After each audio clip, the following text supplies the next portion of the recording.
तर या प्रकरणामध्ये आतापर्यंत नेमकं काय घडलं आणि हे प्रकरण मुंडेनं नेमकं कसं भोवलं बघूयात.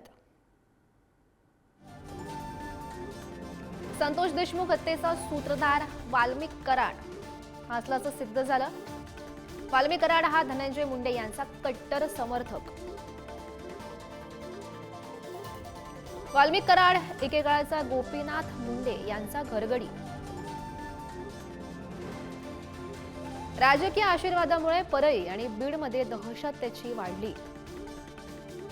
मुंडे कुटुंबात वाद झाल्यानंतर वाल्मिक धनंजय मुंडेंसोबत होता. काय धंदे आणि कारवायांच्या जोरावर बीडमध्ये त्याचा दबदबा होता. सरपंच संतोष देशमुख हत्येनंतर वाल्मिक विरोधात असंतोषाचा भडका उडाला.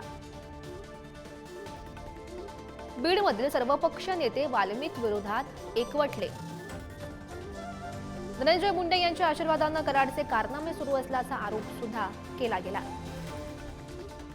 मुंडे यांच्या सातपुडा बंगल्यावर खंडणीसाठी बैठक झाली. सुरेश धस यांनी हा आरोप केला होता. वाल्मिक कराड आणि टोळीच्या कारनाम्यांमुळे मुंडे अडचणीत सापडले. अखेर धनंजय मुंडे यांना मंत्रिपद गमवावं लागलं. मंत्रिपद मिळाल्यानंतर संतोष देशमुख हत्या प्रकरणामुळे मुंडे अडचणीत आले.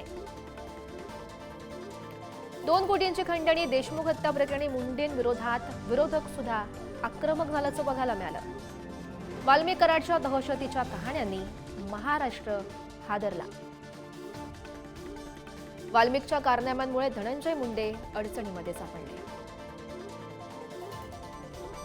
पहिली पत्नी करुणा मुंडे यांच्याकडून सुद्धा गंभीर आरोप करण्यात आले.